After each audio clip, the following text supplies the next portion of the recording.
잘못됐는지 후회해도 소용없죠. 저는 계속 그 통화를 굉장히 많이 했어요. 웅변님하고. 변호사를 선임한 뒤에도 그 변호사를 못 믿고 저는 웅변님을 믿고 웅변님한테 물어보고 글을 받고 도움을 받아가지고 웅변께서도 굉장히 자세하게 적어주셨어요. 예상 질문 이렇게 답하고 예상 질문 이렇게 여론 질문이면 이렇게 답하고 상담하는 사람은 굉장히 편하게 해주시고 이게 제일 좋았죠. 이런 게 아니고 전부 다가 도움이 됐어요. 전부 다. 네, 전부 다 좌회전 금지 구역에서 좌회전을 했는데 내가 위반을 했으니까 나는 좀 줬는데 조회를 먼저 하더라고요. 조회하더니 지금 지명 통보돼 있네요 그러더라고요. 아 그래요? 무슨 죄래요? 그랬더니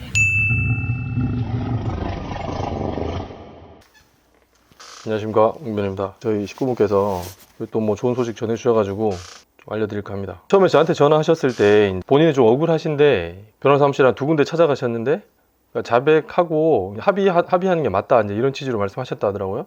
그래서 저는 이제 생각이 좀 달라서 서면 하나 써드리고 뭐 이렇게 했는데 이제 그때 경찰 조사를 앞두고 있는 상황이었어요. 그래서 이제 저는 제가 이제 써드린 진술서를 토대로 해서 잘 이렇게 담담하게 답변을 하시면은 뭐 불송치 내지는 혐의 없음 받는데 이제 크게 어려움이 없을 거다 생각을 했는데 이 연세도 좀 있으시고 하셔가지고 그 경찰 조사 받는 거에 대한 굉장히 부담을 느끼시더라고요. 제가 이제 거기 가서 뭐 참여를 하거나 이렇게 하게 되면 이제 뭐 돈을 받거나 이렇게 해야 되는 문제가 생기기 때문에 그냥 저는 고건이 제한된다라고 하셨던 얼마 뒤에 이제 연락이 오셔가지고 이제 제가 써드린 서면 그걸 토대로 해서 다른 변호사분 찾아가셨다 하더라고요. 그래서 이제 그럼 잘 진행하시라. 근데 이제 다 그렇게 해서 끝났어요. 근데 또 이제 제 덕분에 이제 뭐 잘 해결됐다 뭐 이렇게 그리고 또 추가로 또 궁금하신 사항 이런 거 해서 이제 저한테 연락 주셔가지고 또 뭐 통화도 하게 돼서 그 계기로 해서 이제 한번 리뷰하는 시간 가져보도록 하겠습니다. 안녕하세요. 안녕하세요. 예. 본인 소개 좀 부탁드리겠습니다. 예, 저는 시에 사는 입니다. 네. 직업은 디자이너입니다. 네. 뭐 어떤 일 때문에 이렇게 웅변하고 만나게 됐고, 네. 제가 이제 처음 경찰에서 권리행사 방해죄라는 걸로 연락을 받았는데 제가 처음이라서 아무것도 모르고 해서 유튜브에서 변호사 관련된 콘텐츠 검색하다가 웅변님 만나게 됐습니다.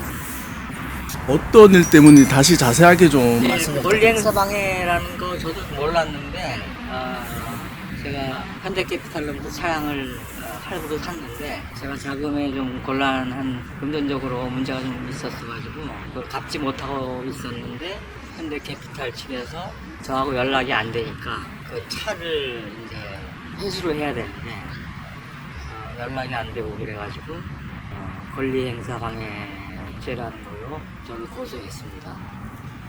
근데 이제 저는 연락이 안 되는 상황이었기 때문에 그 당시에 모르고 있다가 이제 우연히 이제 교통경찰한테 딱지 띄면서 경찰분께서 지금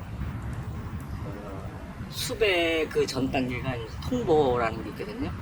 지명 통보. 그래서 지명 통보 상태라고 저한테 알려주셔가지고 경찰서에 연락을 하라고 그래서 제가 연락을 해서 처음 권리행사 방해죄로 고소가 됐다는 사실을 알게 됐습니다. 그럼 그 전까지는 경찰한테 연락이 올 수도 없었겠네. 연락이 안 됐으니까. 그렇죠. 제가 이제 그 당시에 이제 전화비도 못 내고 그래서 연락도 두절되고 경찰서 연락을 제가 받지 못했던 거고. 근데 우연히 이제 교통경찰한테 걸려가지고 경찰분께서 지명 통보, 수배 전 단계라고 그러더라고요. 연락이 안 되는 사람한테 지명 통보를 하고 통보한 날로부터 한 달 이내에 경찰을 출소하라. 그래서 이제 경찰하고 연락을 해서 경찰서 조사받는 날짜가 정해졌죠. 그 사이에 저는 변호사 상품이 없고 그래가지고 유튜브 검색을 계속 했는데 웅변님 하신 말씀이 가장 마음에 와 닿아서 웅변님하고 연락을 취하게 됐습니다. 그러면 일부러 회피하신 게 아니고 상황이 안 돼서 연락을 못 받으셨다가 그렇죠, 이렇게 그렇죠. 되신 거잖아요. 이제 권리 행사 방해죄 중에도 이제 은닉으로 저를 고소를 했더라고요. 그러니까 자기네들이 차량을 회수하는데 내가 연락을 일부러 안 받았다 이런 식으로 이제 고소장에 써 있고 뭐 여러 가지 그냥 자기들 유리한 방향으로 다 써놨더라고요. 처음부터 차를 사기치려고 한 거다. 왜 은닉을 했냐 이제 이렇게 해가지고 은닉으로 인한 자기들의 그 권리 행사를 방해했다 이렇게 된 거죠. 그때 그 경찰 단속에 저기 걸리셨을 때 어떠셨나요? 아니 저는 그냥 다섯 딱 걸렸을 때는 좌회전 금지 이제 구역에서 좌회전을 했는데 그러니까 좀 그냥 내가 위반을 했으니까 나는 되게 좋았는데 그분이 조회를 먼저 하더라고요. 네. 그러니까 그렇게 하는 건지 조회하더니 지금 지명 통보돼 있네요 그러더라고요. 그래서 그래요? 무슨 죄로요? 그랬더니 그 권리 행사 방해라고. 그래서 저는 처음에는 그 차량 관련한 거는 꿈에도 생각을 못했고 내가 무슨 은닉을 한 적도 없으니까 실제로. 그래서 이제 이걸 어떻게 이제 해결을 하기 위해서 찾다가 유튜브에서 옹배님 내용 말씀을 듣고 연락을 했습니다. 그럼 이게 뭐 억울한 사건이다라고 하면 뭐 어떤 부분에서 억울한 그런데 이제 물론 이제 그분들도 이해는 저는 해요. 자기들이 내가 이제 그 할부금을 계속 안 내면서 연락까지 안 되니까 이거는 은닉이다 생각할 수 있죠. 근데 이제 저는 그게 은닉인 줄 몰랐고 내가 뭐 차를 숨기거나 딴 데 팔아 넘기거나 뭐 대포차를 팔거나 그런 게 많다고 그러더라고요. 그래서 이제 대부분이 그걸로 걸려가지고 합의하는 과정에서 돈을 받아내는 거야 그러더라고요. 주변 얘기를 들어보면. 근데 이제 공변님 말씀은 공변님이 그때 그 수임을 안 하시겠다 그래가지고 제가 이제 그러면 제가 무료로 섞여서 상담을 하는 거잖아요. 굉장히 미안해했는데 공변님께서는 어떤 때는 2시간씩 금방 전화 통화해 주시고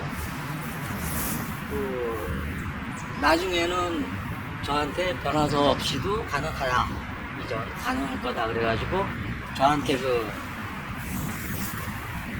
장문으로 그냥 내가 경찰서 가서 진술할 때 이렇게 하라고 장문으로 써서 저한테 보내주시고 그랬어요. 이렇게 내용이 굉장히 좋았는데 이제 저는 처음 접하는 경찰 조사에서 너무 겁신하니까 결국에는 이제 지인분 통해가지고 변호사님을 이제 좀 짜게 해서 변호사님을 선임을 하게 됐죠.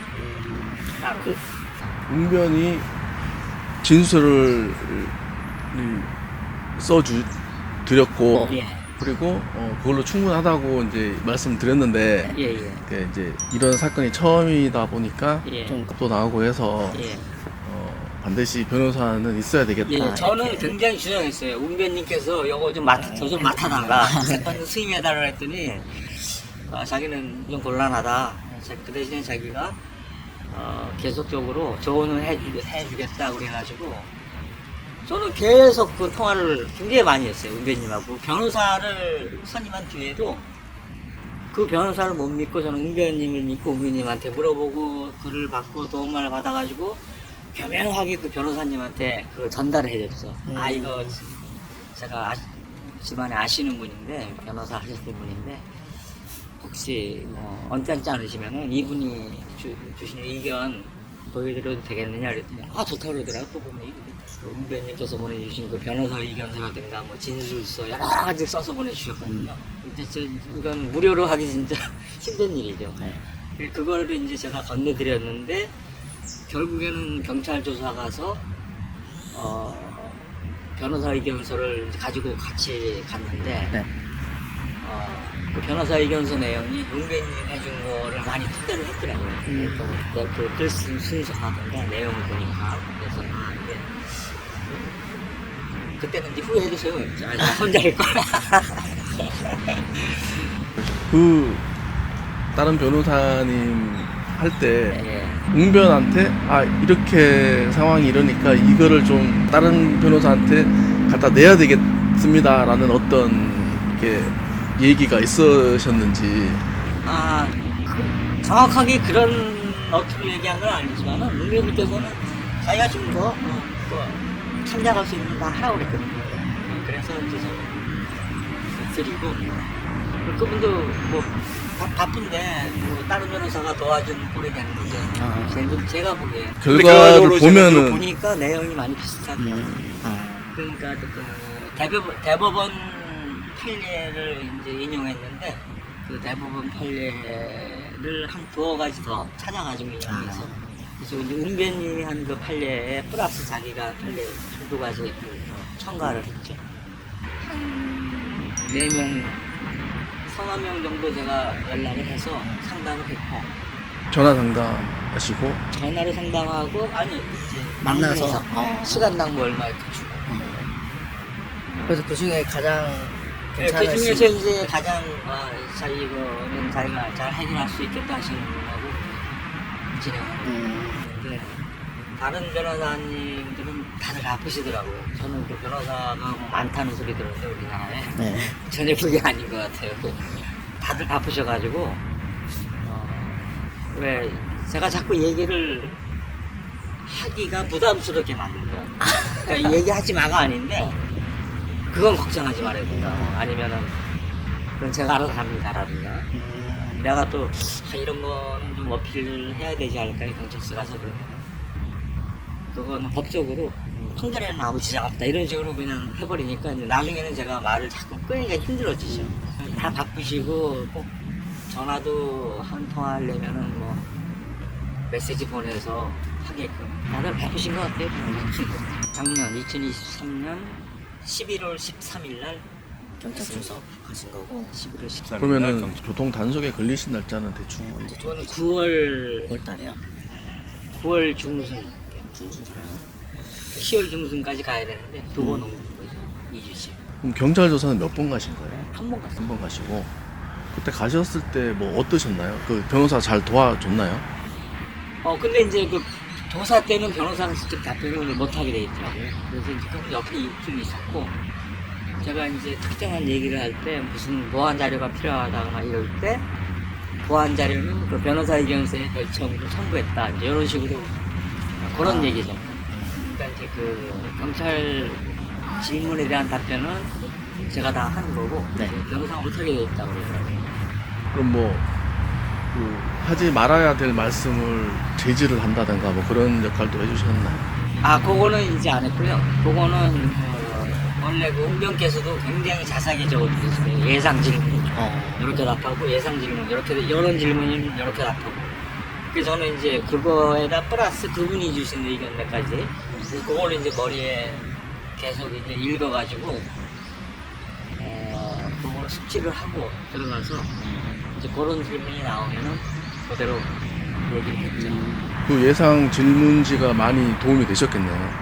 엄청나게 도움이 있죠. 그러니까 절대로 이제 그 인정하는 듯한 말을 하지 마라. 저는 이제 그게 그럴 수도 있겠네요. 뭐 이러라든가 그런 거 안 되고 무조건 그거는 죄가 아니다. 그거는 범죄가 아니라고 생각한다. 이렇게 단호하게 얘기를 하라고 문변님께서 이렇게 말씀해요. 예를 들면 이제 저하고 연락이 안 된 게 내가 통신료 연체해가지고 전화가 이제 끊긴 건데 네. 그 끊긴 상황에서 뭐 내가 법적으로 연락처 변경을 통보해야 될 의무가 이제 없다는 얘기죠. 그러면 그게 죄가 안 되니까 그런 걸 다 인정하는 식으로 얘기하지 말고 절대 아니라고 얘기를 하라. 그러면 그 9월 달부터 웅변을 알게 된 시점 이후로 이제 한 3, 4개월 정도 되시는 거잖아요. 그렇죠. 이제 그 판결이 굉장히 늦게 났죠. 그 11월 13일인데 12월 13일, 1월 13일 두 달이 넘긴 거죠. 판결할 때까지. 불송 치달 때까지. 그럼 불송치 결정은 언제 나신 거예요? 사건 결과는 이제 불송 거기에 무혐의라고 증거 불충분으로 불송치 한다고 그러고 발에 열고 무혐의 이렇게 써있다. 잘 되셨네요. 축하드립니다. 근데 이제 저는 또 걱정해요. 그게 그쪽에서 고소인 쪽에서 또 뭐 이의 신청할 수도 있고 그렇더라고요. 이의 신청하면 또 이제 그러나요? 재수사를 할 수도 있고 그렇네요. 근데 이제 이의 신청 기각률이 굉장히 높다고 얘기를 들어가지고 일단은 그 사람이 이제 처음에 이렇게 만나가지고 얘기하고 갈 때는 신뢰가 가는 게 제일 중요한 것 같은데, 다른 변호사님들은 다 이제 뭐 바쁜 척을 하는지 뭐 하다가도 뭐 전화 받으러 나가고 상담하면서도 뭐 다른 데 가서 지시하고 뭐 이것 때문에 한다고 산만했는데, 하여튼 우면님도 바쁘실 텐데 그 상담하는 사람은 굉장히 편하게 해주시고 그게 제일 좋아요. 그러니까 자꾸 저는 얘기하기 편한 사람하고 얘기하고 싶잖아요. 그러고 그 얘기하는 내용도 귀에 쏙쏙 들어오고 하기 때문에 굉장한 장점이라고 생각해요. 왜냐면 그 쉽지가 않거든요. 그때 보니까 2시간이 넘었더라고, 생각하는 게. 이 정도면은 정말 자기 나름대로 또 수입받은 건도 아닌데 얼굴도 모르는 사람의 하소연을 다 들어주고 그게 쉽지 않다고 생각해요. 그러면은 이제 웅변이 상담도 해주고 어떤 궁금증에 대한 뭐 해결도 해주시고 답변도 주시고 이제 뭐 하셨는데, 실질적으로 웅변한테 뭐 이런 것들이 도움이 됐다라고 하는 게 뭐 어떤 것들이 있을까요? 이런 게 아니고 전부 다가 도움이 됐어요. 전부 다. 전부 다. 왜냐면은 그 뭐 예상 질문이라든가 그 다음에 변호인의 그 진술서까지도 써주셨거든요. 그 진술서라는 게 내가 쓰면 진술서고 변호인이 쓰면 변호사 이해서인데 그것도 굉장히 그 짧게 아주 요약해서 제가 보더라도 이거 괜찮네 이렇게 쓰니까 써주셨지. 뭐 예상 질문 그 다음에 이제 기타 문제도 제가 이제 하다가 곁들여서 이렇게 상담을 하면 또 거기도 자세하게, 그러니까 그 말을 막는 게 없이 의뢰인의 그 마음을 굉장히 편하게 해주시는 그 대화 능력이 있으시다, 인내심도 있으시고 그거 진짜 굉장히 특별한 자질이죠. 근데 지금 생각하면은 결과가 이렇게 나온 걸 보면은 그 은변님 그 조언만 가지고 제가 혼자 했어도 충분히 그 솜씨가 나지 않았을까 그렇게 생각은 해요. 그 은변님께서도 그러셨어요. 이거 혼자 해도 가능합니다 그랬는데 그거는 제가 스스로 그냥 걱정이 돼서 처음 가는 거라서. 왜냐면 이제 은변님 그 써주신 게 너무 마음에 드니까 어떻게든 그걸 좀 반영을 시켜보려고 조심스럽게 얘기하고 다행히 받아들여주고, 제가 뭐 좀 선물을 해드리려고 은변님은 전혀 그런 쪽에는 관심이 없으시고 거의 뭐 시간 투자해가지고, 시간뿐만이 아니죠. 그 제가 전화한 시간이 2시간이지 실제로 제 건에 대해서 또 이렇게 조사를 해가지고 대법원 판례 찾아보고 내용 쭉 다 쓰려면 또 따로 시간이 더 걸렸을 텐데. 웅변에게 뭐 하고 싶은 말씀 있으신지. 제가 뭐 감히 뭐 이렇게 도움드릴 건 없고요. 단 한 가지는 뭐냐면 많은 시간을 할애를 해주시는데 그걸 무료로 하게 되면은 사실은 저희가 더 불편해요. 그러니까 어느 정도 그거를 좀 거시를 좀 받으시는 게 차라리 굉장히 좀 부담이 많이 가죠. 변호사님들이 시간당 서울은 15만 원, 20만 원까지 하더라고요. 난 그렇게 받는 변호사의 인건비가 시간당 15, 20인데 무료로 몇 시간씩 여러 번 그렇게 해주시니까 제가 도움을 받으니까 도움이 되거든요. 말씀 하나하나. 그러니까 이제 연락을 하게 돼요. 변호사를 선임하고 나서도 이분을 믿으니까 이분한테 더 큰 조언을 받게 되고 성품이 굉장히 뛰어나신 분이고 그래서 정말 답답한 많은 사람들한테 좋은 일 하시는데 오픈하시고 하루살기 오픈하시고 하시면은 제가 적극적으로 지원을 하겠고, 많은 분들도 웅변님한테 상담 받으셔가지고 절대로 손해날 일 없습니다. 많이 들어주시고 찾아주셔서 상담해 보시면은 큰 도움 될 겁니다. 예. 추운 날 나오셔가지고 촬영해 주셔서 너무 감사드리고요. 예. 아, 저보다는 우리 PD님께서 너무 수고 많으셨어요. 예. 앞으로 뭐 잘 해결됐으니까 예. 계속 잘 뭐 좋은 일 생기시기를 바라고요. 예. 감사합니다. 건강하십시오. 네. 네, 그 인터뷰 감사합니다. 그리고 이제 개략적으로 이제 뭐 쭉 잘 말씀을 해주셔가지고 제가 써드린 서면을 간략하게 정리 한번 해보겠습니다. 돈 빌려준 업체가 다시 이제 채권을 그 양도해서 대부 업체가 고소를 한 거였는데 그 고소 사실의 요지가 현대캐피탈이라는 이제 회사가 있었는데 식구분한테 자동차 할부금이죠, 할부금 용도로 이제 대여를 했고 그러고 나서 이제 그 채권을 이제 딴 양도를 했습니다. 그래서 그 채권을 양수받은 대부 업체가 이제 고소를 했다는 거죠. 이제 고소 이유는 제 식구분이 대출 기간이 만료된 상태에서 차량을 내놔라. 근데 그 요구를 받고도 이제 차량을 돌려주지 않고 차량을 이제 은닉, 즉 숨겼다는 거죠. 그래서 이 차량을 숨김으로 해서 이 고소인이 그 대부업체가 이제 저당권을 갖고 있었는데 그 저당권의 근거 경매 행위를 방해하고 있다. 그래서 고소 제명이 권리행사 방해죄였던 거죠. 뭐 기초적 사실관계는 이제 생략하고 그래서 제가 이제 그 몇 가지 펼친 이제 주장 내용을 이제 말씀을 드리면 이제 권리행사 방해죄 기본적으로 이제 막 내 권리 행사를 방해했다 이제 막 하면 되는 게 아니고 그 은닉을 해야 되는 거잖아요. 근데 은닉한 바가 없다 이제 주장을 했습니다. 그게 뭐냐면 그 19번의 차량이 이제 고소인의 저당권이라는 권리의 목적이 된 건 맞습니다. 근데 차량을 숨김으로써 이제 고소인의 저당권 행사를 방해한 것이냐 이제 이게 쟁점이 되는데 제가 주장한 건 뭐냐면 이 19분이 차량 등록을 직권 말소시켜 가지고 고소인의 저당권을 이제 소멸하게 하는데 행위를 한 바가 없다는 거죠. 19분 그리고 이제 제3자로 하여금 그 딴 사람한테 뭐 부탁을 해가지고 그 차량을 관리 처분할 수도 있잖아요. 이제 그렇게 한 게 아니라는 거예요. 그래서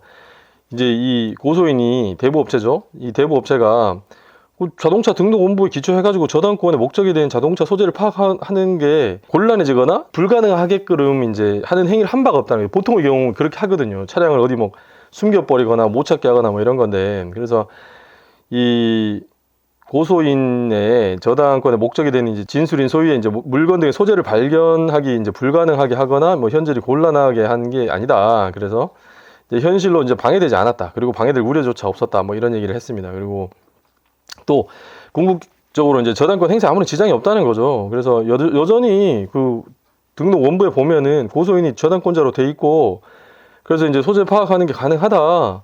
임의경매 신청하면은 또 원만히 협조하겠다 이제 이런 주장을 했습니다. 그리고 또 이제 아무것도 안 한 거 있잖아요. 그러니까 뭐 주소가 바뀌거나 말씀하신 이런 저희 식구분이 이제 고시원에 살게 되고 하는 거 그러면서 이제 주소를 알려주지 않은 거 이게 부작인데 이것을 권리행사 방해인데 은닉으로 이제 봐야 되냐 이제 그렇게 봐서도 안 된다 이제 이런 주장을 한 겁니다. 그래서 그 자동차 등록부 사항 그러니까 어디 주민등록 전입신고나 그 다음에 뭐 자동차 등록부의 주소, 사용 본거지 변경을 하지 않은 거. 이거는 민사상 채무 불이행은 될 수 있지만 이제 은닉은 아니다. 이제 이렇게 얘기를 했습니다. 그래서 이제 그런 일이 생기기 전에 갑자기 이제 경제로 형평이 어려워져서 고시원으로 들어가게 돼서 연락이 안 된 건데 그 이제 주소지를 변경할 당시에 그때까지 계속 할부금을 정상적으로 납부를 했다는 거죠. 상당 부분. 그래서 고시원으로 가면서 전입신고를 안 한 거나 자동차 등록부상의 주소나 사용 본거지를 이제 변경하지 않은 거. 이거를 그 자체를 가지고 은닉이라 볼 수는 없다. 그리고 또 주소나 차량이 어디 있는지 그걸 변경할 경우에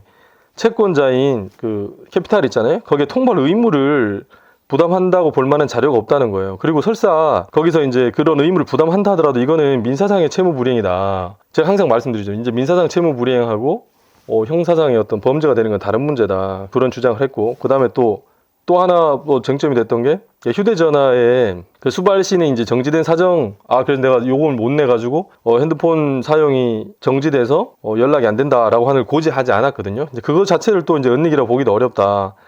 이제 그런 주장을 했습니다. 그래서 이제 또 이건 역시 뭐 단순한 채무 불이행이다. 뭐 그렇습니다. 그래서 지금 현 단계가 뭐냐면 불송치 결정이 났잖아요. 근데 고소인이 이의신청을 했는지 여부는 저랑 이제 통화하기 전까지는 아직 이의신청을 하지 않아서 이의신청 해가지고 다시 검찰로 넘어갈 수도 있죠. 근데 이제 현 단계 저한테 연락 주셨을 때만 해도 불송치 결정 난 거니까. 근데 그럼 뭐 한편으로 기분 좋아하시면서 이후에 또 어떻게 전개될까 이제 걱정도 많이 하셨는데 저한테 연락 주시라 말씀드렸고. 근데 이제 통화할 때도 이제 여전히 경제적으로 형편이 이제 그렇게 좋지 않으셔가지고 그런 이제 별로 나아진 건 없으시고. 근데 최초에 저한테 전화 주셨을 때는 이제 경제적 형편이 많이 안 좋으시고 또 이제 경찰 조사 때문에 많이 불안해 하셨습니다. 근데 얼굴도 이제 모르고 제가 이제 목소리만 들었지만은 뭐 이렇게 말씀 이렇게 들어보면은 뭐 이제 여러 가지 이제 생각이 막 들죠. 그래서 잘 되셨으면 좋겠다. 뭐 그런 생각 이렇게 했는데 다행히 그 잘 돼서 뭐 다행이라 생각하고 이게 사람이 살다 보면 제가 이제 뭐 훨씬 이제 그 연세 있으신 분한테 제가 감히 뭐 조언이랍시고 이제 이렇게 말씀드릴 건 아니고 다만 이제 그 우리가 하다 보면 살다 보면 이렇게 경제적으로나 뭐 여러 가지 뭐 심리적으로 이게 좀 어려움을 겪을 때가 있잖아요. 그래서 뭐 한때 잘 나가다가 이제 그 사정이 좀 안 좋아질 수 있는데 이제 그런 거는 저는 이제 뭐 부끄러워할 일은 아니라고 생각합니다. 저도 어릴 때 이제 우리 부모님 그런 일 겪으셨고 그래서 뭐 저 개인적으로도 이제 뭐 그런 고생 좀 한 적이 있고 그래서 그러니까 넘어져서 일종의 이제 뭐 넘어지는 건데 이제 그러면 이제 다시 일어나지 못하면 이제 문제가 되지만 이제 버티시고 이제 일어나시면은 결국은 반전 계기가 마련될 수 있다. 그래서 제 식구분도 다시 일어나셔서 잘 뭐 현 상황을 잘 마무리하셨으면 좋겠습니다. 그리고 이제 다른 식구분도 마찬가지입니다. 지금 현재 이제 어려움을 겪고 계실 수 있는데 건강하시고 무탈하셨으면 좋겠습니다. 그리고 우리 오늘은 뭐 이러고 있지만 내일 또 어떻게 될지 모르지 않습니까? 예, 그래서 잘 될 겁니다. 마무리하겠습니다. 감사합니다.